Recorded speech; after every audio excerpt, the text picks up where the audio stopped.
llegado.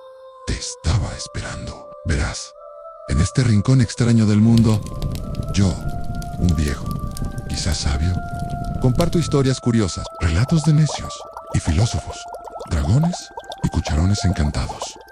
Pero antes de empezar, déjame pedirte algo con humildad.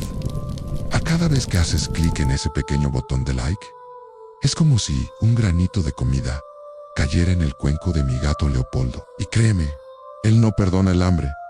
Así que sé generoso, alimenta al gato y que empiece la locura.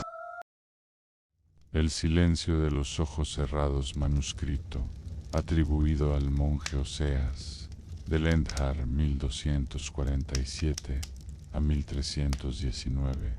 Este enigmático volumen, compuesto en latín polvoriento y pergamino de calidad irregular, fue descubierto por casualidad en 1882 en el monasterio, en ruinas de San Raigo, oculto tras un muro falso, sellado con resina de colmena. La obra, firmada simplemente como Oseas votivo, lleva al lector por visiones, plegarias y episodios oníricos entrelazados en una narrativa que oscila entre el misticismo y la locura sobre el autor Oseas. Del Endjar fue un monje errante, originario del norte de Bretaña, hijo de tejedores analfabetos. Ingresó a los 15 años en la abadía de Bethelemar, donde aprendió latín, herbolaria y astronomía primitiva. Sin embargo,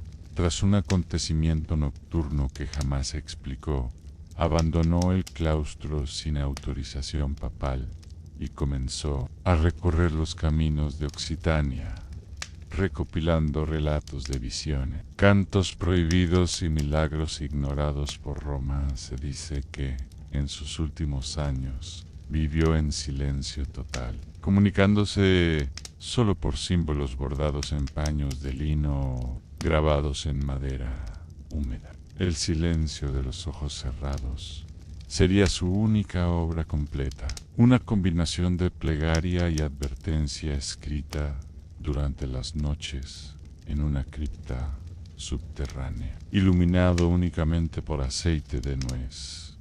Amarga. Muchos consideran este libro un predecesor del realismo simbólico litúrgico. Otros creen que Oseas jamás existió. Dicen los copistas de San Raigo que al abrir el libro de Oseas del Endjar, una brisa tibia y sin origen aparente recorrió el claustro, apagando las velas, como si los márgenes del manuscrito aún respiraran. La primera página no tenía título alguno, solo un grabado diminuto, en un ojo cerrado, bordado en espiral, flanqueado por una runa doble, dos líneas cruzadas en forma de llave. Bajo esa imagen, un párrafo en latín medieval, apenas legible. Iniciaba la travesía en: aquel que descienda por voluntad y no por miedo, hallará en los ojos cerrados no la oscuridad, sino el eco que precede a toda forma. Así comenzó el capítulo primero del códice, a través de una voz que no narraba en tercera persona, ni tampoco en confesión directa. Era más bien un canto interior, como si el texto surgiera de una conciencia enterrada, Hesignadao, Asej, leída siglos después por quien, sin conocer al autor, compartiera sus visiones. El relato hablaba de un pasadizo olvidado que Oseas habría encontrado bajo las criptas de Bethelemar, la abadía donde pasó su juventud. Una grieta detrás del viejo osario, cubierta por tablones carcomidos y raíces petrificadas, abría un descenso en espiral hacia una galería sin nombre. No era una caverna común. El aire que surgía desde su interior tenía perfume de hojas recién caídas y resina ardiente. Oseas narraba con letras apretadas que allí la piedra sabía callar de otro modo.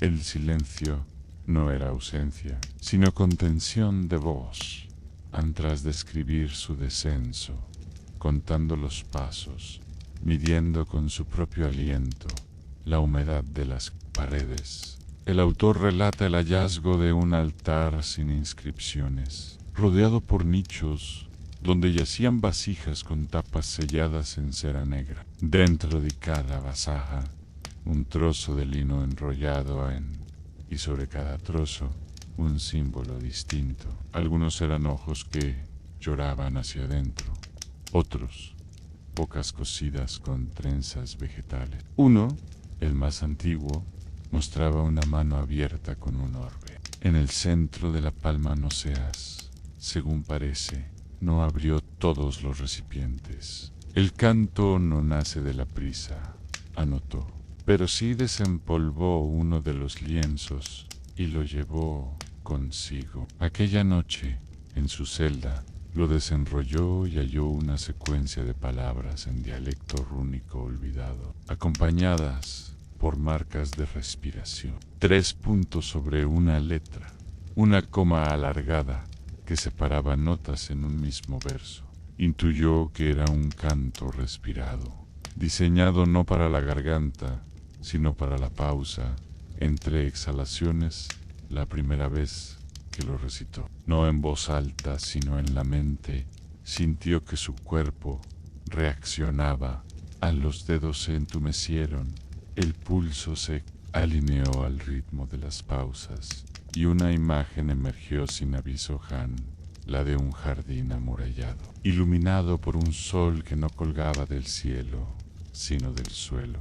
En él, una figura sin rostro ofrecía una máscara tallada en madera de sauce Oseas. Relató este sueño con una precisión inquietante. Cada planta, cada ladrillo de la muralla, incluso el olor del aceite que cubría la máscara. Comprendí, escribió, que no era el primero en descender y que toda visión es recuerdo prestado. El capítulo se extendía luego en un largo pasaje donde el autor intentaba replicar el canto. Escribía fonemas arcaicos, trozos de melodía, representados en neumas torcidos, y fragmentos de traducción posible.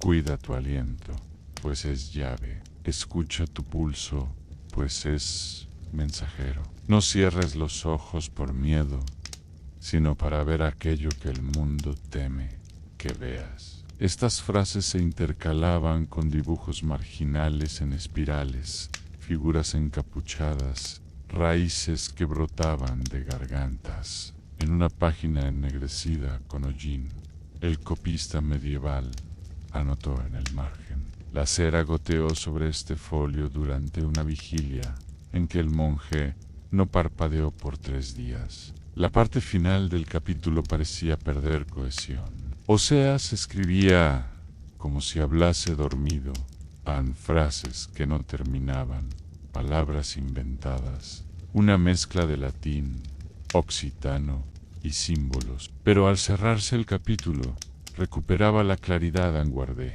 el lienzo bajo mi lengua durante 7 noches. En cada una soñé con un nombre distinto. Al octavo día, al mirarme al espejo del pozo, no vi mi rostro, sino el de aquel que aún no ha nacido. Pero ya recuerda, y con eso la tinta se desvanecía. El pergamino pasaba a estar vacío en las últimas líneas, como si el relato mismo aguardara ser completado por el lector. Algunos estudiosos creen que Oseas dejó ese espacio en blanco para recibir la respuesta de quien leyera su obra. Siglos después, bajo la luz vacilante de una lámpara de sebo, Oseas volvió a descender al pasadizo trasero de Beselemá. Aquella vez no halló tablones comidos por la carcoma, sino una trampilla abierta, como si alguien o algo le hubiera dado cita. El aire olía a metal mojado y a corteza de abeto, y en las paredes la humedad formaba arabescos que recordaban garabatos de un escriba borracho. Avanzó arrastrando el saco con el lienzo rúnico, deslizando la mano por el borde de la grieta hasta encontrar un saliente seco donde apoyar el codo a más abajo. La galería se ensanchaba en un espacio circular cuyas piedras estaban grabadas con escenas entrelazadas. A un hombre con cuernos sostenía un espejo. Una mujer sembraba huesos de cereza. Niños sin rostro danzaban alrededor de una hoguera azul. En el centro, una fosa profunda, cuadrada como un altar, vomitaba un vaho fantasmagórico. Oseas, con voz quedísima, entonó la primera línea del canto. Cuida tu aliento, pues es llave. El vapor se arremolinó y por un instante las figuras de la pared parecieron moverse, exhalando ecos gigizados, apagadaos sin detenerse. Oseas se inclinó y dejó caer en la fosa un puñado de ceniza tomada de su propio incensario. La lámpara tembló y una grieta de luz azul brotó en el centro de la penumbra. Bajo ese resplandor descubrió una escalera labrada directamente en la roca. Cada peldaño llevaba también un símbolo tallado en un ojo, una llave, una estrella. Decis punches una luna crescente. Mientras bajaba, el canto resonaba en su mente, como si cada nota palpitara en la piedra y retuviera el hálito de antiguos descendientes. Al llegar al fondo, se encontró en un vestíbulo abovedado, cuyas columnas recordaban huesos ensamblados. En el centro, a modo de trono, un bloque de mármol ennegrecido por la humedad sostenía un cubo de cobre hendida en su parte superior. En el interior del cubo brillaba el contorno de una cara difusa, como un retrato que hubiese sido tallado. En ley, Oseas apartó el lienzo, pronunció en voz baja la segunda estrofa del canto. Escucha tu pulso, pues es mensajero. Y el aire cedió. La cara emergió, era un rostro anciano, barbado, con ojos que al cerrarse parecían insurgir de otra carne. Atrajo el cubo hacia sí y, al tocarlo, sintió un latido acompasado con su pecho. El pulso del artefacto narró, sin palabras, la historia de un guardián que había sellado aquel lugar tras un pacto roto. Oseas notó entonces que en el saco había perdido una de las vasijas de la cripta, el recipiente con la mano abierta y el orbe en la palma. Al zambullirse con la lámpara, extrajo el lienzo enrollado y descubrió en su interior un verso añadido en tinta rojiza: el guardián dormita tras el canto, despiértalo con tu sangre. Un hilo de terror recorrió su espalda, pero Oseas sabía que el verdadero canto exigía un precio. Alzó el cubo al nivel de su corazón y, con el filo de su daga, se hizo un pequeño corte en el pulgar.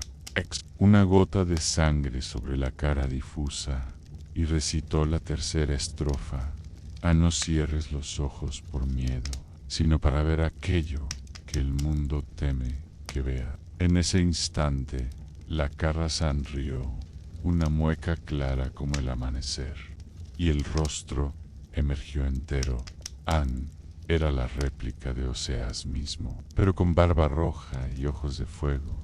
El doble alzó una mano y señaló un nicho oculto tras el trono. Oseas, una losa, y halló un cofre de hierro con 3 cerraduras en forma de espiral. El manuscrito no describía su apertura, pero el eco interior pedía que se usara la llave de la runa doble. Con cuidado, introdujo una ramita metálica hallada junto al cubo, giró con suavidad y oyó el clic. Al abrir la tapa, encontró 3 objetos en un espejo circular de obsidiana sin marco. un frasco de vidrio con un líquido turbio que contenía pétalos de noche y un pergamino plegado con líneas en blanco.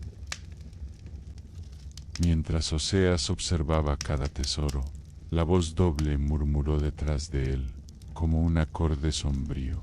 Ahora conoces el medio y el fin, pero el sentido solo florece cuando seas otro. El eco de esas palabras lanzó al monje contra la pared, obligándole a retomar el lienzo rúnico y a continuar el canto. Supo entonces que el segundo capítulo no sería completo hasta que se aventurara más allá de los susurros, más allá del espejo y del frasco, hacia el lugar donde el doble aguardaba la ofrenda final. Y aquella noche, al regresar cojeando por la escalera, la galería selló sus muros con una capa de hielo centellante, como si el lugar se hubiera reprochado revelar un secreto demasiado pronto al regresar a su celda.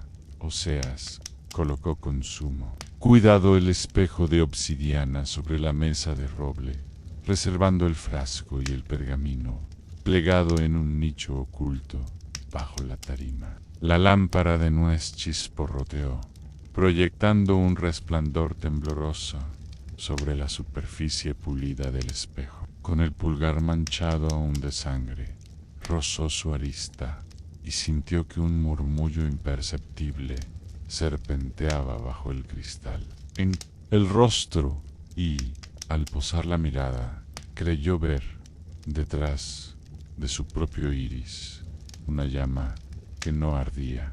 Era la réplica de sí mismo, de barba roja y ojos de fuego, que le devolvía un saludo silencioso y tembloroso.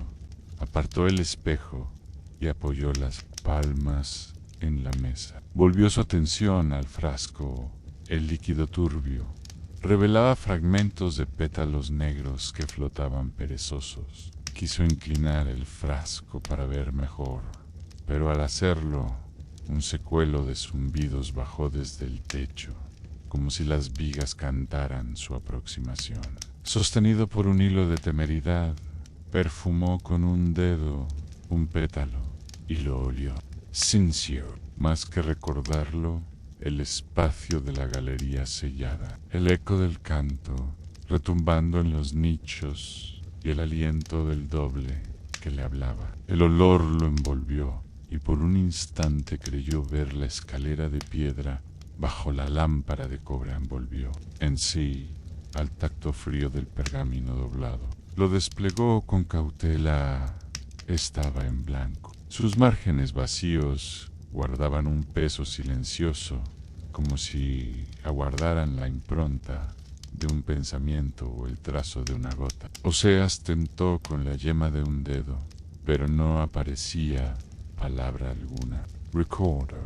Entonces, la inscripción es de Salenholstadt.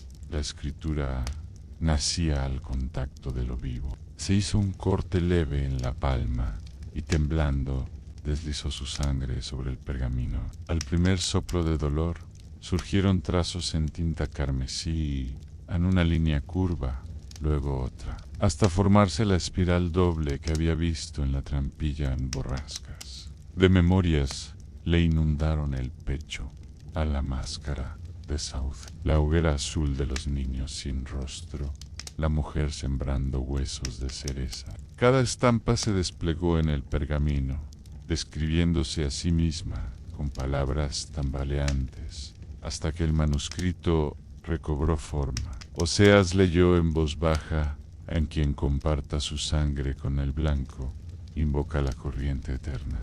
No tema al doble que habita el espejo. Es sombra en deuda con tu memoria. Ofrece la máscara y hallarás el sentido. Comprendió que la máscara, tallada en sauce, aún yacía en el jardín místico del canto, aguardándose recuperada. Alzó el espelo, lo envolvió en un paño de lino y salió sigilosamente al corredor. Trajo consigo el frasco y el pergamino. Decidido a regresar al umbral helado de Beselemar, antes de que el alba sellara de nuevo los pasos a la puerta del pasadizo, le devolvió con un gemido lastimero, como si el lugar yaciera cansado de tanta traición. Bajó la escalera en penumbra, entonando mentalmente las 3 estrofas conocidas. Cada inciso de su voz suspendida palpitaba contra la roca, despertando un sudario de grafitos antiguos en las paredes. Y en la penumbra del tercer tramo, el espejo. Se dio luz propia, en una chispa ámbar brotó de su centro, alumbrando la galería con un resplandor vidrioso. Allí, junto al trono de mármol ennegrecido, aguardaba la máscara de sauce, depositada sobre un lecho de musgo húmedo. Oseas la contempló con reverencia. Tenía la forma precisa de un rostro humano inacabado, y su superficie estaba grabada con surcos finos que recordaban un llanto suspendido. Al tomarla, sintió un estremecimiento. La máscara era la llave que completaba el canto. Con cuidado, insertó la máscara en el cubo de cobre, alenindo su contorno con la cara difusa. El artefacto emitió un murmullo grave y la galería entera vibró. El doble de obsidiana emergió del espejo, carne viva y sombra entrelazada, y alzó la mano para estrechar la de Oseasan. En sus ojos encendidos se reflejaba el umbral clausurado. El monje supo entonces que el canto hallaba su fin y su principio, tan solo al unir el espejo. La sangre y la máscara podía el guardián sellar la grieta para siempre, y entonando en voz alta la 4ª estrofa, entregó su aliento al rito. Un destello cegador inundó la galería, y al disiparse, Oseas se encontró ante la trampilla, cubierto de polvo y brasas de incensario. En su mano llevaba un trozo de musgo negro, y en el corazón un nombre que nunca olvidaría al despertar con el alba. Oseas aún llevaba en el pecho el peso del nombre grabado como fuego, aquel susurro antiguo que latía en su sangre. Recorrió el estrecho pasillo hasta su celda, deslizó el fragmento de musgo negro en un relicario de madera y dispuso, junto al espejo de obsidiana y la máscara de sauce, un cenicero improvisado. Guardaría allí las brasas del incienso que ambas ofrendas habían encendido. En la galería se sentó ante el escritorio, tomó la pluma y con mano temblorosa trazó las primeras palabras del 3er capítulo. Describió cómo el guardián renacía al unísono del múltiple ritual. No era un acto de poder, sino de reconciliación, un acuerdo sellado con sangre, aliento y recuerdo. Cada línea recogía el eco de la escalera, el brillo del cubo y el contacto con el Durble. A veces la tinta se corría, como si las letras quisieran huir, y Oseas alzaba la voz en silencio para aquietar el canto que aún retumbaba en sus huesos al término de su escritura. Se cubrió con la capa moteada de hollín y bajó a la sala capitular. El prior y 3 monjes veteranos lo aguardaban junto a un muro de la cripta que, a diferencia del resto, parecía haber sido remozado con adoquines recientes. Oseas depositó el códice abierto sobre un atril improvisado y, reticente, les habló de la masquera, el espejo y el musgo, nacido del límite entre la piedra y la niebla. La voz del abate se quebró al escuchar el nombre revelado, un vocablo tan antiguo que hizo estremecer las losas del claustro. Decidieron, por acuerdo unánime, sellar de nuevo el pasadizo con tablones, mortero de cal y ceniza bendita, pero también conservar el manuscrito para tiempos de gran necesidad. El Prior entregó a Oseas una llave de hierro. Forjado abría un compartimento secreto detrás de la imagen de un santo. Allí, el monje ocultó el libro y selló la puerta con el anillo de plomo. Solo él, el prior y el abad sabrían su paradero de regreso en su celda. Oseas añadió las últimas páginas a un epílogo donde advertía que quien busque el umbral deberá recordar siempre que el guardián no es enemigo ni aliado, sino espejo de aquello que teme perder. Pintó en el margen un ojo entreabierto, la semilla del nombre. Luego dobló el códice, lo envolvió en lino y lo colocó bajo la litera, junto a un pañuelo bordado con la runa doble. Apagó la lámpara y antes de dormirse, sintió el murmullo suave de la galería bajo sus párpados en canto inconcluso, aguardando al siguiente lector que,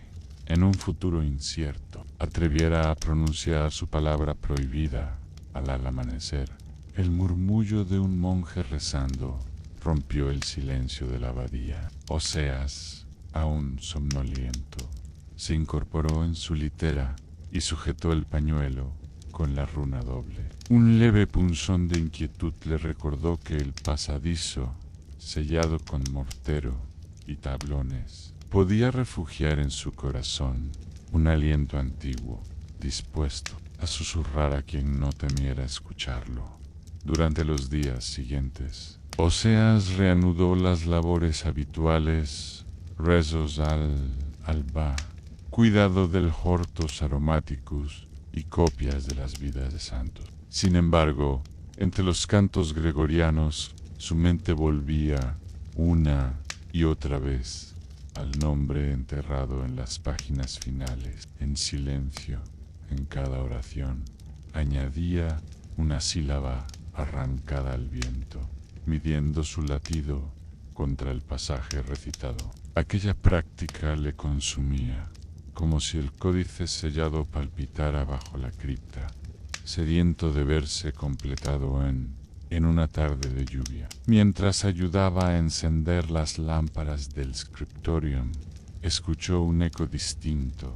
No provenía de sus compañeros, sino de las vigas centenarias. Era un murmullo suave, rasgando el velo de la calma conventual. Sin avisar, dejó la antorcha sobre un banco y siguió ese sonido a través de corredores en penumbra, sintiendo la humedad en cada pie. Frente a la puerta sellada del pasadizo, apoyó la palma en la madera endurecida por el yeso y reconoció la vibración del canto a un compás inconcluso, tan tenue que pudo confundirlo con un sueño. Al caer la noche, Oseas robó la llave de hierro forjado al compartimento secreto, la deslizó bajo su hábito y, precedido por el latido de su pulso desbocado, retiró con sigilo la losa junto a la imagen del santo, sacó el códice envuelto en lino y lo abrió en el punto exacto donde había dejado la tinta manchada del epílogo. Bajo la luz mortecina, recitó las líneas en voz alta, el ira vibró, y un rayo de luna filtrado por un rosetón iluminó el fragmento de musgo negro. En su mano pronunciar el nombre entero. Sintió un temblor como de tierra viva. La losa se agrietó, el murmullo se tornó canto, brevemente completo, y, tras un suspiro, todo volvió a la calma. Sin embargo, el pasadizo ya no estaba tan firme. A un hueco reducido despejaba una rendija por donde corría un viento helado. Oseas comprendió que el umbral deseaba otra ofrenda, una voz que culminara el eco. Con reverencia, arrancó un cabello de su propia barba, lo depositó sobre la losa y selló de nuevo la puerta, jurando ante el nombre inscrito, no romper jamás. El silencio definitivo, de regreso en su celda, dejó el códice bajo la tarima, junto al pañuelo y el relicario. En su lecho, escribió con la tinta restante una advertencia breve: a quien rompa este sello con fe noble, hallará más que memoria, descubrirá la canción primera. Pasó la página y selló el manuscrito con su anillo de plomo. Cuando sus párpados cayeron, soñó una vez más con la galería, los nichos surcados de vasijas, la máscara de sauce y el doble de obsidiana que le tendía la mano, invitándolo a un comulgatorio de sombras a la madrugada. Lo hallaron en su celda, sentado en posición de rezo, con la mirada fija en el techo abovedado. No murmuró palabra alguna, pero sus labios esbozaban un nombre apenas audible. Aquello bastó para que sus hermanos sintieran la sacudida de un presagio. Oseas, el monje errante, había cumplido el mandato antiguo y con ello cerrado un ciclo que sólo podrían reabrir aquellos dispuestos a recordar el cántico olvidado. Y en el eco de sus últimos alientos quedó impresa la certeza de que Bayo, la abadía, el pasadizo latiría por siempre, aguardando al peregrino capaz de pronunciar la sílaba que desate el canto. De nuevo continuaron bajo el arco del rosetón. Los monjes se agolpaban en torno al prior, mientras los herreros del convento reparaban la trampilla con nuevos clavos forjados en bronce. Había rumores de un extraño brillo bajo el sellado, un eco perceptible solo con el corazón, como un latido que no pertenecía al mundo físico.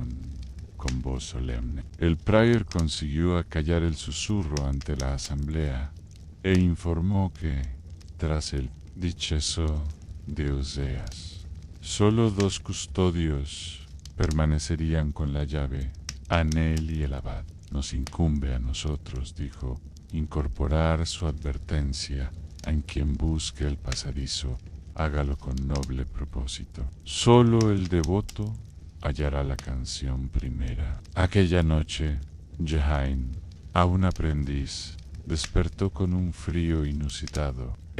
La luz de su vela vio sobre la mesa un pergamino sin firma, un dibujo sencillo de la máscara de sauce y la runa doble. Bayu el trazo, una sola palabra, despiértalo. Sintiendo un impulso que no comprendía, confesó la aparición al prior. El anciano, con mirada grave, le entregó la llave forjada y la escoltó hasta la puerta de la cripta. Sin explicación, le dijo, tu curiosidad te conduce. Yo solo rezo por tu salvación. Jehain apareció al otro día en el scriptorium, con la túnica salpicada de hollín y pasos erráticos. En su rostro había un fulgor febril, en su mirada la chispa de quien ha oído el eco sin pronunciar palabra. Se dirigió al nicho oculto, extrajo el códice envuelto en lino y sin dudar se internó tras la puerta sellada al otro lado. La galería la esperaba en silencio expectante. Sus pasos resonaban, liberando un compás que solo podría llamarse canto. El espejo brillaba, la máscara yacía sobre el trono. Jehain alzó la voz y recitó, con temblor, las 4 estrofas conocidas. Un haz de luz emergió de la ofrenda sangrienta y conectó espejo, máscara y piedra. Durante un instante, todo pareció posible. Las paredes vibraron, los nichos exhalaron humo perfumado y la galería desplegó un aliento antiguo, aprisionado desde hacía siglos. Jehain retrocedió, sintiéndose testigo de un rito que superaba su voluntad. Al volver, la puerta se cerró con estrépito. Ella, con el códice en brazos, supo que algo había cambiado para siempre. El guardián dormido había despertado en su nombre, y ya no sería posible ignorar la canción que ansiaba cumplirse. Jehain emergió al alba con el códice apretado contra el pecho y las sienes henchidas de un murmullo imposible de silenciar. La trampilla se selló tras ella con un crujido sagrado, y en el umbral de la sala capitular aguardaban el prior y dos hermanos, con el rostro desencajado por el asombro. Sus pasos resonaron como un preludio chocaban contra las losas, cuando, por fin, alzó la vista y depositó el libro abierto ante ellos, revelando palabras y neumas nuevas que jamás habían existido en el manuscrito original. El prior, con voz quebrada, leyó en voz baja la estrofa quinta, y al pronunciarla, el eco se alzó en coro dentro de la abadía. No fue un grito, sino un lamento profundo que vibró bajo las bóvedas y estremeció los sepulcros. Incluso los cipreses del claustro percibieron el pulso, pues el viento cambió de rumbo y atrajo un aliento helado que barrió el patio de piedra, como si la noche quisiera reclamar la canción. Jehain, sin parpadear, contempló al espejo de obsidiana Han. En su superficie, la figura del doble de Oseas permanecía dibujada en un hálito de lustre púrpura durante la mañana.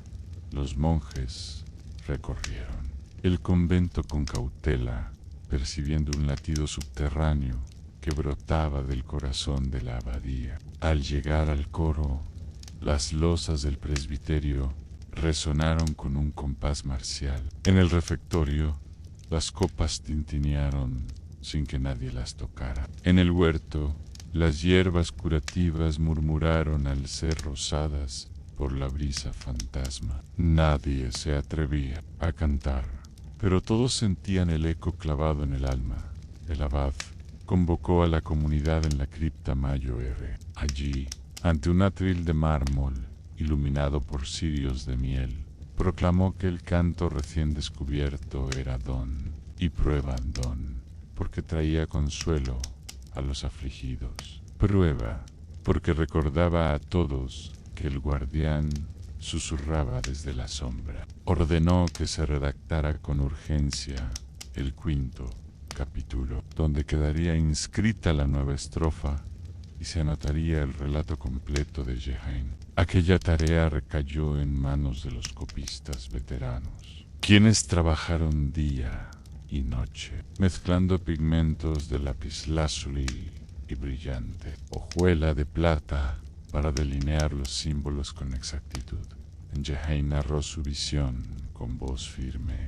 Contó cómo la máscara de sauce, al unirse al espejo y bañarse en la sangre vertida, había completado la armonía del guardián. Describió el laberinto de raíces que surgía entonces de la piedra, el fulgor de las runas inscritas en el aire y las palabras que el doble le entregó en un susurro final. Quien cante la quinta estrofa con corazón puro, despierta la primera. Nota del principio. Aquellas sílabas se escribieron en letras de oro al margen del códice, selladas con cera de brezo, con el quinto capítulo concluido. El abad dispuso que, por un año entero, la estrofa solo se recitara en la vigilia del solsticio. Nadie más la entonaría. Ningún peregrino la llevaría en la mente sin permiso del prior. Se erigió un triforio especial junto al rosetón oriental, donde un coro de novicios practicaría en secreto el canto completo, mientras las puertas de la abadía permanecían abiertas para quienes buscaran consuelo. La noticia del canto del guardián se filtró a los valles y aldeas cercanas. Peregrinos llegaron con linternas de cebo y cantimploras, dispuestos a presenciar la vigilia que solo la abadía de Beselemar podía ofrecer. Allí, En la noche del solsticio, el coro alzó la quinta estrofa y la bóveda retumbó con un estrépito. Se dice que, simultáneamente, las gargantas de los ríos silbaron la melodía y los bosques nocturnos guardaron un latido compartido entre el canto humano y el viento, mas no faltaron quienes, tras oír aquella nota prohibida, perdieron el sosiego. Algunos monjes se aislaron en celdas adyacentes, susurrando interminables repeticiones hasta quedar exhaustos. Unos pocos jóvenes, enloquecidos por el fulgor de las runas, huyeron al bosque buscando la galería sellada, y varios peregrinos regresaron a sus hogares con el pulso alterado, afirmando escuchar el murmullo bajo el suelo donde se hallaban sus lechos. El abad, compungido, dictó que el canto debía cantarse con moderación y devoción, advirtiendo que la memoria que despierta lo hace con la fuerza del olvido. Jehain, testigo y guardiana de aquel cambio, comprendió que su viaje apenas custodió la llave en un relicario de roble y sal, y cada madrugada oró ante el espejo de obsidiana antes de sumergirse en sus labores de escriba. Sabía que mientras existieran corazones ansiosos por recordar, la orden de Beselemar tendría la misión de moderar el eco, de enseñar a sus monjes cuándo entonar la quinta estrofa y cuándo mantenerla en silencio, para que la voz del guardián no se tornara ni demonio ni bálsamo extremo, ni así, bajo el coro silencioso de la abadía. La historia de Oseas, Jehain y el guardián se perpetuó. Entre los muros de piedra, los suspisos de las velas y el crujir de las hojas secas del Jortas. La quinta estrofa mantenía su latido en un juramento de que el umbral sellado siempre respiraría, aguardando al fiel que, en el próximo solsticio, alzara la voz con humildad y abriera, de nuevo, la puerta de la primera nota. A la mañana del solsticio arribó con un frío inusitado. El claustro de Beselemar amaneció cubierto por un velo de escarcha que crujía bajo las sandalias de los monjes. Jehain, envuelta en su capa moteada de hollín, condujo el pequeño coro de novicios al triforio del rosetón oriental. Tras ella, el prior sostenía el relicario con la llave de hierro, y el abad portaba el códice abierto en la página de la quinta estrofa, delineada en trazos de oro y sangre seca. El silencio se adueñó de la cripta Mayo Ere cuando el ajorranona, la puerta de roble se abrió para admitir a los peregrinos. Venían de aldeas lejanas, artesanos de la Baja Provenza, granjeros de la meseta de Occitania, mercaderes italianos y hasta un herborista galés que cargaba en su escudilla un ramo de trébol y ajenjo. Cada uno sostenía un farolillo de cebo y cuidaba de no adelantarse al coro. Sabían que la quinta estrofa debía elevarse al unísono, apenas iniciado el canto. Para despertar la nota, primera Jehain subió al púlpito de piedra, alzó la voz con firmeza y fue desgranando las sílabas en quien cante la quinta estrofa con corazón puro despierta, la primera nota del principio.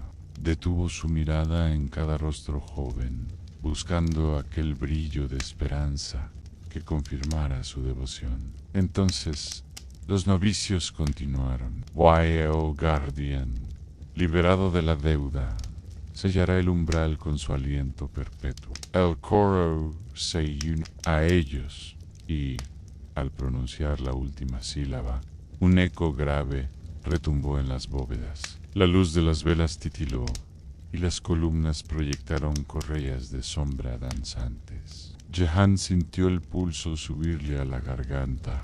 Era señal de que la nota primera latía bajo el rosetón, resonando hacia el exterior en el ortus. Los cipreses se estremecieron simultáneamente. En el huerto de hierbas, las hojas crujieron como un murmullo de aprobación. Y en el exterior, un grupo de peregrinos alzó sus voces en la ceremonia improvisada. El viento barrió el valle y llevó la música hasta los valles vecinos. Se decía que el canto se mezcló con el trino de los mirlos y el arrullo de las palomas, tejiendo un velo sonoro que cubría toda la comarca al son de esa vibración. Anquiano Guerrero, recién llegado de las minas de Salzburgo, sintió un latido en su brazo, prótesis, la cuchara de hierro que llevaba puesta, forjada y templada en la fragua, vibró como si hablase. Soltó un hacha y alzó el mango, creyendo escuchar una nueva estrofa que se le formaba en la mente. Pero al alzar la voz, sus palabras no fueron acogidas en el prior. Advirtiendo el exceso, gesticuló con solemnidad para que guardara silencio. La gema de su bronce vibró, sin embargo, guardando la urgencia de un verso cadente. Tras la ceremonia, el abad reunió a Jehan, al herborista galés y al herrero de Salzburgo en la cámara de los relicarios. Bajo un ventanal que vertía la luz difusa de la mañana, comentó con tono grave: a la quinta estrofa se ha cantado con devoción. La primera nota vive ahora en el aire. Sin embargo, el eco ansía completarse en el guardián.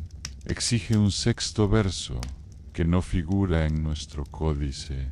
En Jehan retrocedió levemente al sexto verso. El epílogo advertía contra la profanación, mas no hablaba de más estrofas. El abad asintió. Así es, hija. El canto original era de 4 movimientos. Luego se amplió a 5. Ya es tiempo de atender el susurro que nace de aquellos que, como tú, escuchan la canción primera. El herborista galés, apoyando su mano en el relicario, murmuró: en mi lengua antigua hay un canto para el despertar del alba, que describe la nota que abre el pecho. Si se compone, podría ser la sexta glosa. El herrero asintió con resolución a mi cuchara, ha guardado el pulso del guardián. Si el sexto verso habla de afinar la herrería del alma, yo lo forjaré con hierro de Salzburgo y cenizas de Brezo. Jehan comprendió que la orden debía asumir la evolución del canto. Con temblor se acercó al lecternario y deslizó los dedos entre las páginas hasta hallar el pergamino donde Oseas había dibujado la mano con orbe en la palma. El sexto verso, dijo, debería invocar el vínculo con la ofrenda. Algo así como: aquel que ponga en la palma su ofrenda no poseerá el canto, mas quedará poseído por su misterio. El abad meditó y, tras un instante, aprobó esa idea. Jehan, el herborista y el herrero se atravesaron la cripta mayor y en círculo cada uno recitó la propuesta. Las palabras apenas se deslizaron. El avejentado recinto exhaló un soplo cálido y un par de neumas inéditos emergieron junto al rosetón, mudos de escritura. Esa misma tarde valló la guía de Jehan. El herborista tradujo el verso al dialecto rúnico. Las sílabas quedaron marcadas con lentitud en un folio de pergamino grasiento. El herrero, por su lado, talló un sello en bronce con la nueva runa, una espiral entrelazada con la paum a menos, y estampó un fajo de copias hechas con prensas rudimentarias. Jehan en el scriptorium.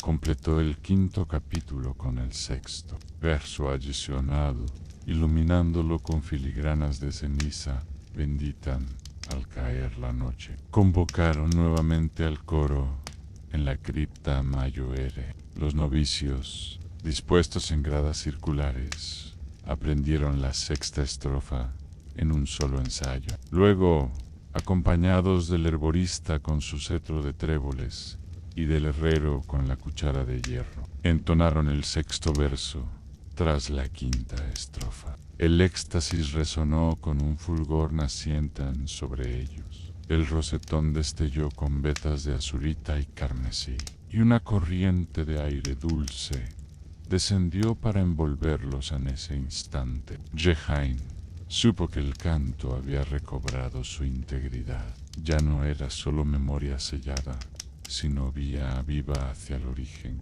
El 6º verso había completado el pacto, y mientras las notas se desvanecían en el abrazo de la oscuridad, un número incalculable de raíces de sauce y ciprés se entrelazaron en silencio bajo la abadía, tejiendo un nuevo umbral que solo se abriría con el perfume de las ofrendas y el aliento de quienes supieran escuchar más allá del final al alba del siguiente día. El canto recién completo aún vibraba en cada rincón de Bethelemar. Jehan salió al claustro cubierto de rocío y halló a los cipreses inclinados, como si la vibración los obligara a inclinarse ante un poder antiguo. El herborista galés recogía tréboles entre las hojas húmedas.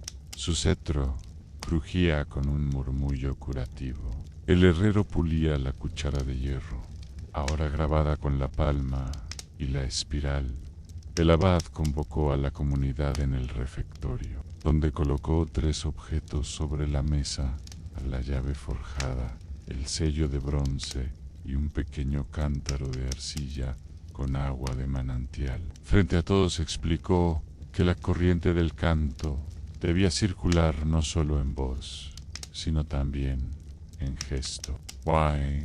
Para ello, propuso confeccionar un ritual diario al alba.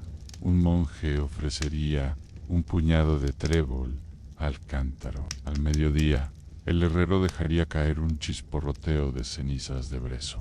Al atardecer, la llave suspendería el eco con un movimiento circular sobre la cuchara. Jehain fue designada maestra de este ceremonial. En los días siguientes, trazó un pentagrama rudimentario bajo el rosetón, marcando el ciclo de hora san prima para el trébol, sexta para la ceniza, nona para la llave. Los novicios aprendieron pronto a acompasar cada rito con líneas de canto susurrado. El herberista acompañaba sus gestos con voces bajas que invocaban el pulso de las hierbas, y el herrero acompañaba el tintineo de su cuchara al compás de un martilleo suave en la semana.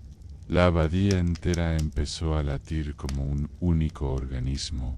La campana de mañana ya no solo convocaba a la oración, sino que anunciaba el frescor medicinal del trébol.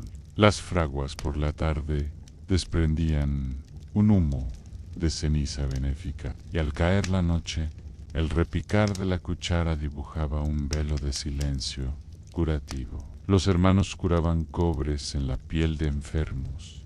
Palmadas lentas sacaban temblores y exorcismo. De melancolía se celebraban con la 5ª y 6ª estrofa.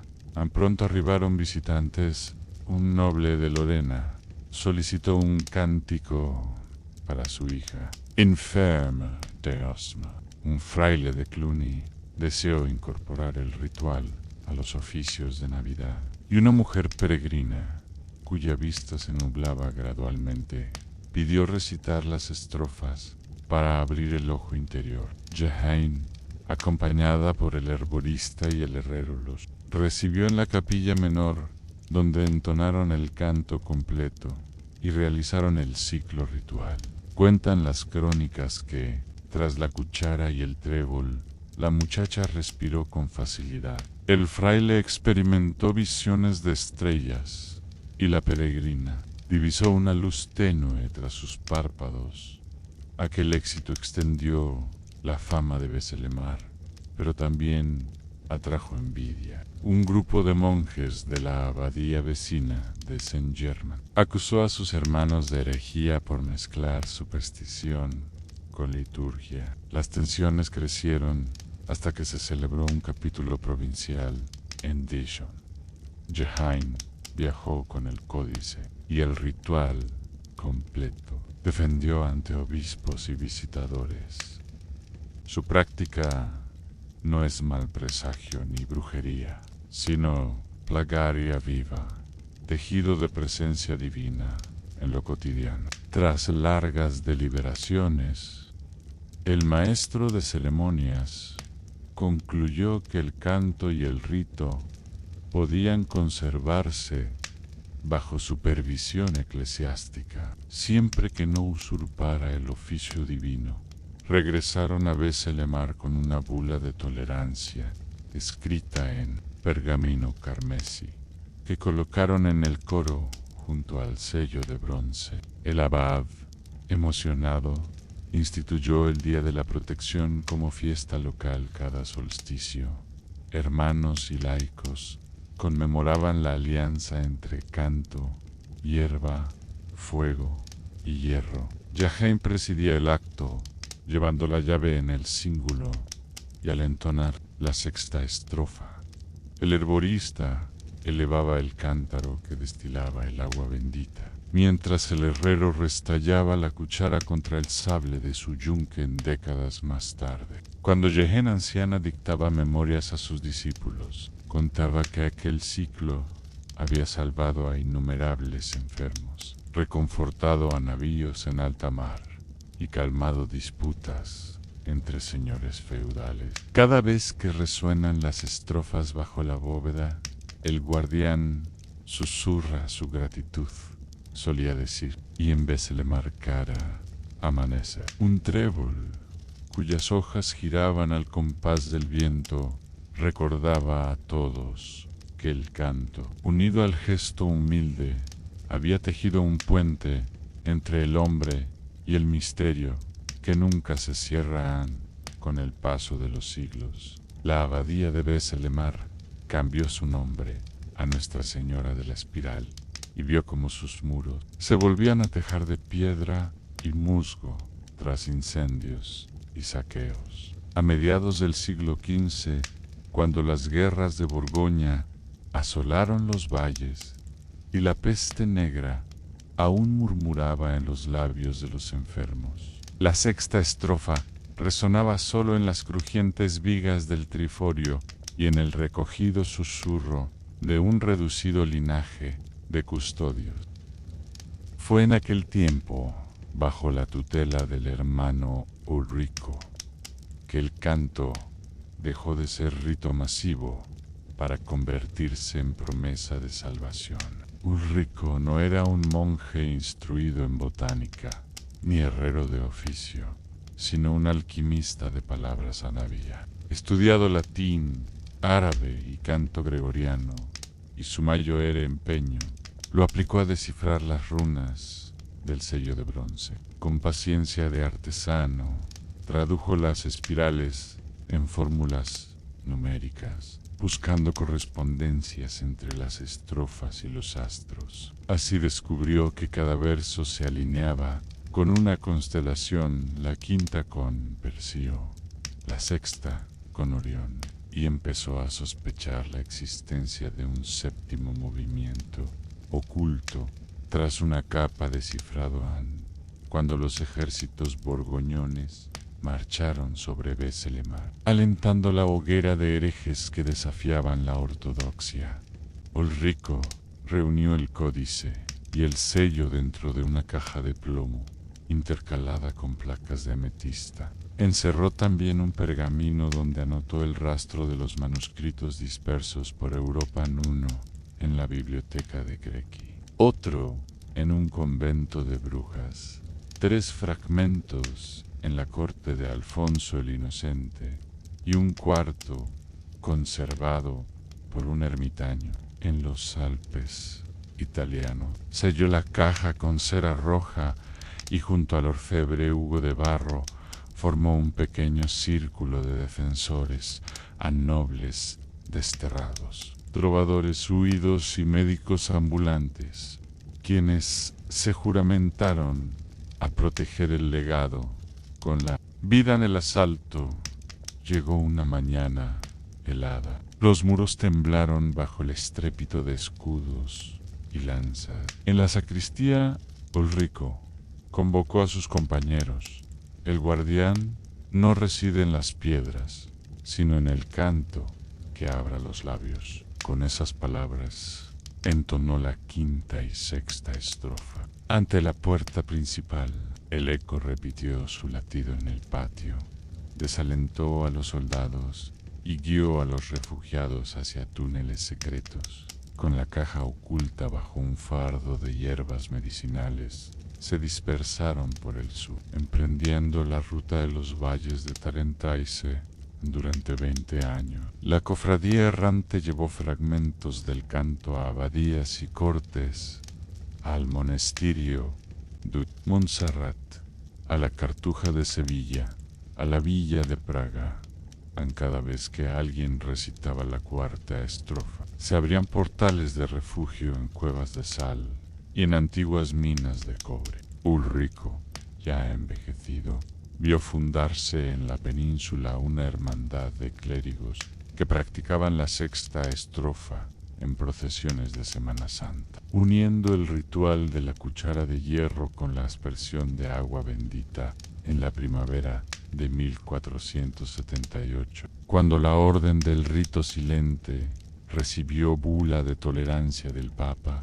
Los custodios regresaron a Besselemar. Encontraron la abadía casi en ruinas, pero el rosetón oriental permanecía entero, como un ojo que resistía el fuego. En el Triforio hallaron inscripciones nuevas en neumas silvestres, tallados por Jehain, por Ulrico y por los guardas que habían muerto en la dispersión. Unieron esos grafitos en un séptimo movimiento, apenas una nota sostenida, escrita en tinta de ortiga y ceniza de brezo. Así concluyó el antepenúltimo ciclo. Los hermanos redescubrieron la belleza de un canto, convertido en peregrino. En su séptima estrofa, un suspiro que no pedía ser cantado, sino guardado en la memoria, prometía un nuevo renacer. Mientras los últimos copistas registraban esa nota al margen del gran códice, una última llama de esperanza se prendió bajo el rosetón en el guardián. Dormido junto al umbral helado, aguardaba ser despertado por la futura generación, dispuesta a entonar la nota primera y a honrar el silencio que precede a todo canto en el alba del siglo XVI, mientras las aguas del Delfinado bullían con rumores de herejía y la sombra de la Reforma avanzaba por Europa. La abadía de Nuestra Señora de la Espiral fue nuevamente saqueada. En la huida, hermanos y custodios ataron el gran códice al pecho de Jehain, ya anciana, y lo confinaron en un cofre tapizado de terciopelo turqui. Con ellos huyó Ulrico II, un descendiente del alquimista, vestido de legionario español, y el joven fraile Ignacio, curtido en teología jesuítica. En el puerto de Marsella subieron a una nao con rumbo al Nuevo Mundo, llevando la séptima estrofa inscrita en su corazón y oculta entre cartas de comercio. Atravesaron tempestades de agua y fuego, y al fin arribaron a la desembocadura del Plata. Allí les aguardaban misioneros franciscanos y guaraníes de ojos vivaces, guardianes de antiguos cantos chamánicos. En una reducida capilla de adobe, junto a un ceibo milenario, el coro mixto aprendió la septimilla con voz baja los indallinas. Tejían su polifonía con el pulso del tambor de cuero. Y los frailes vertían agua bendita sobre el manuscrito para sellar su bendición.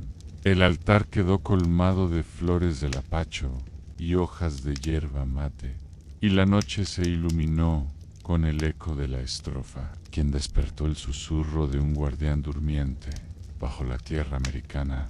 Durante un siglo, el canto vivió en la península del Paraná, custodiado por misiones errantes que lo entonaban en plazas de pueblos y chozas indígenas, mezclándolo con letanías de San Ignacio y rezos en lengua guaraní. Hubo quien quiso adaptarlo a la polifonía renacentista, pero pronto comprendieron que la séptima nota no admitía contrapunto, solo el rose vivo de la fraternidad humana la sostenía. A principios del 17, con la expulsión de los jesuitas, el códice desapareció de las misiones. Se encerró en un relicario de plata y, según cuentan, fue arrojado al fondo de un altar, olvidado en Corrientes.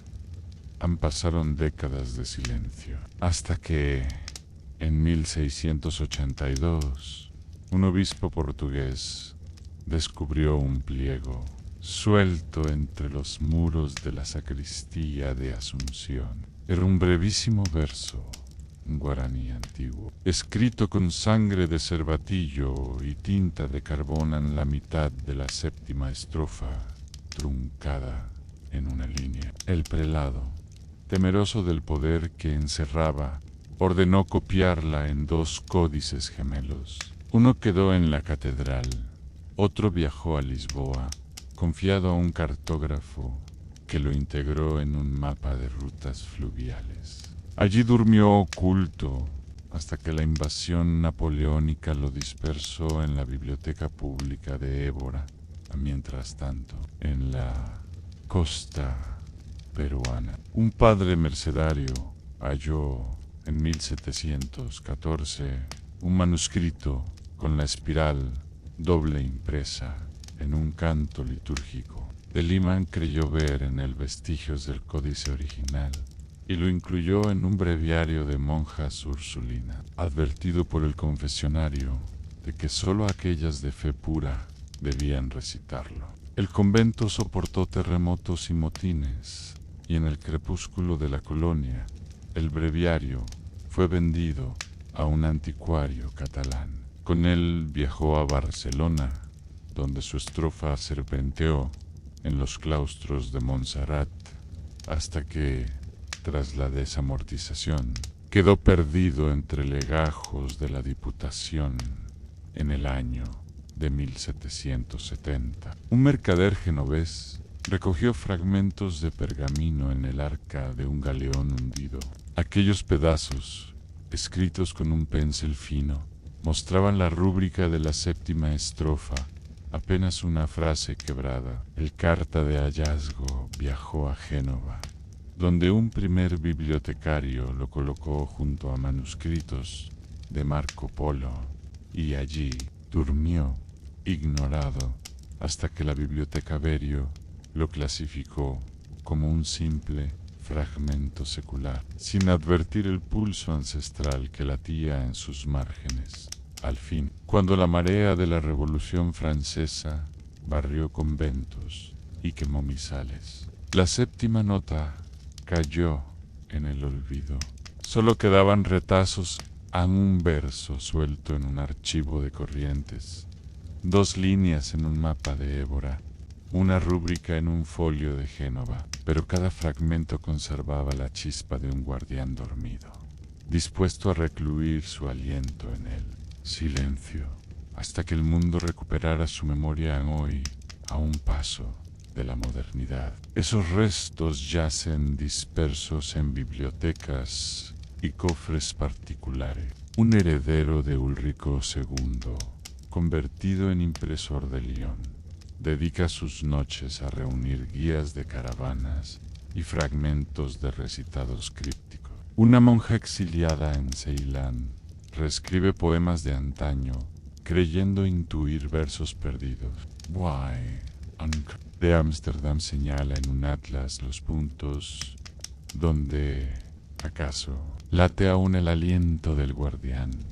El penúltimo eco aguarda en el cruce de esos usos y lenguas antiguas, dispuesto a renacer cuando otro corazón aventurero con la lave del código y la fe en la espiral descifre la secuencia final. Solo entonces estará listo el último capítulo, la consumación del canto que nació en el umbral bajo Holstadt y viajó por el mundo, aguardando al lector que se atreva a pronunciar sin temor la nota primera, con la hoja revelada de la séptima, estrofa apretada entre los dedos. Etienne y los custodios arribaron una vez más a Besselemar en la víspera del solsticio de invierno. El aire olía a brezo mojado y a ceniza fragada de la última ofrenda. En el claustro, los cipreses inclinaron sus ramas como en señal de un poder antiguo. Habían venido desde la Yondes Corrientes, desde Ceilán y desde Génova, trayendo consigo los fragmentos dispersos del canto primordial y la llave de hierro forjado que abría el umbral del silencio. Reunidos al pie del rosetón oriental, colocaron sobre un faldón de lino las reliquias en la máscara de sauce, el espejo de obsidiana, el relicario con el musgo negro, el sello de bronce y en el centro la hoja única donde se había vertido la clave final. Aquel que cierre el círculo hallará la nota viajera, pues el canto es memoria y la memoria. Camino entona el nombre primero y el guardián alzará el umbral del mundo donde el eco germina sin fin.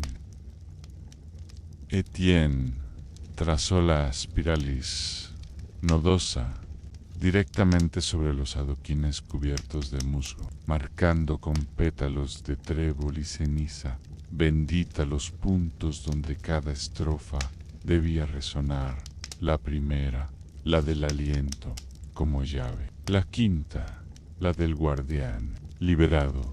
La sexta, la de la ofrenda en la palma. Y la séptima, la nota viajera que completaba la espiral. Un rayo quebró las nubes justo al fin del trazado, inundando el claustro de una luz blanquecina.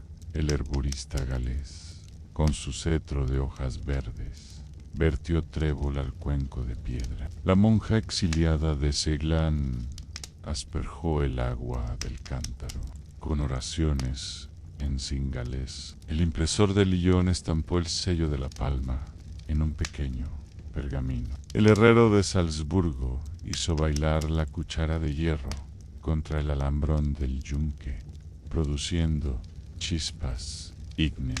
Jehan, ya anciana, pero con los ojos llenos de fuego, alzó la voz y recitó en un susurro ceremonioso Antellum Lumenar. Las palabras se alzaron, flotaron sobre el claustro y descendieron hasta la cripta sellada, tras un estrépito de piedra y eco de cadenas antiguas.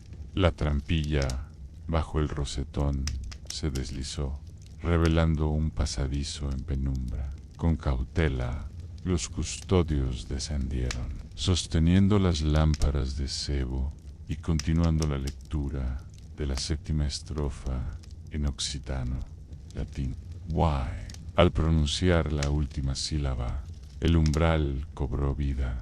A las paredes de piedra se inundaron de un resplandor sombrío, y en el centro apareció un arco pétreo que flotaba sin soporte, el espejo de obsidiana, colocado sobre un pedestal tallado en la roca, reflejó no sus rostros, sino un lago primigenio, donde un sol de plata colgaba al nivel de la orilla. De aquella visión emergió una figura de sombra blanca, el guardián de barba roja y ojos centelleantes, tallado de niebla y memoria. Tendió la mano hacia los custodios, invitándolos a completar el canto a Antien. Alzó de nuevo la hoja revelada y, tomando aliento, entonó la secuencia final. Aquel que cierre el círculo hallará la nota viajera, pues el canto es memoria, y la memoria. Caminon entona el nombre primero, y el guardián alzará el umbral del mundo, donde el eco germina, sin fin. Al terminar, un coro de voces ancestrales se superpuso al murmullo de los custodios, componiendo un acorde inefable que hizo temblar los muros. El guardián, ahora corpóreo, asintió y colocó en el centro de las pairalas una gota de su sombra. El pasadizo se iluminó con vetas azuritas, revelando inscripciones en lenguas olvidadas y motivos de espirales superpuestas. Pero no todo fue triunfo. Sin riesgo, al instante, el tamborileo de corazones resonó tan fuerte que los custodios sintieron flaquear sus rodillas. Era la prueba final, debían mantener la voz unida, sin quiebres, hasta que el eco se disipara por completo. Jehain, apoyada en la máscara de sauce, condujo la respiración de todos, regulando el pulso de la estrofa, hasta que el murmullo alcanzó un suspiro único y se extinguió. El umbral se dio entonces un último resplandor y con un rumor de alas se cerró. La figura del guardián se disolvió en un latido de luz. Los custodios guardaron los objetos en cofres de roble, los envolvieron en lienzos y los colocaron en un nicho sellado tras un muro nuevo. Solo quedó en el centro el círculo trazado en el suelo, ahora grabado en la piedra con un surco fino, recordatorio perenne de la hazaña. Subieron de regreso a la cripta, donde el abad los aguardaba con gesto grave. Allí, Etienne depositó la hoja revelada entre las páginas del Códice Mayo Ere y Jehain. Selló la costura con hilo de plata, completando así el manuscrito único que contenía las 8 estrofas del canto. Luego, el prior pronunció la bendición final: que ningún hombre profane este sello, prueba y don, salvo aquel cuyo corazón bese el eco sin miedo. Al despuntar el alba, los custodios abandonaron Beselemar. Jehain se retiró a escribir sus memorias en un scriptorium montañoso. El herborista volvió a sus hierbas en Gales. El impresor regresó a Lyon con los moldes del sello. El herrero tornó a Salzburgo, llevando la cuchara como reliquia. Etienne, último guardián, permaneció un día más bajo el rosetón, contemplando el surco espiral y sintiendo en su pecho el latido de 1000 memorias unidas.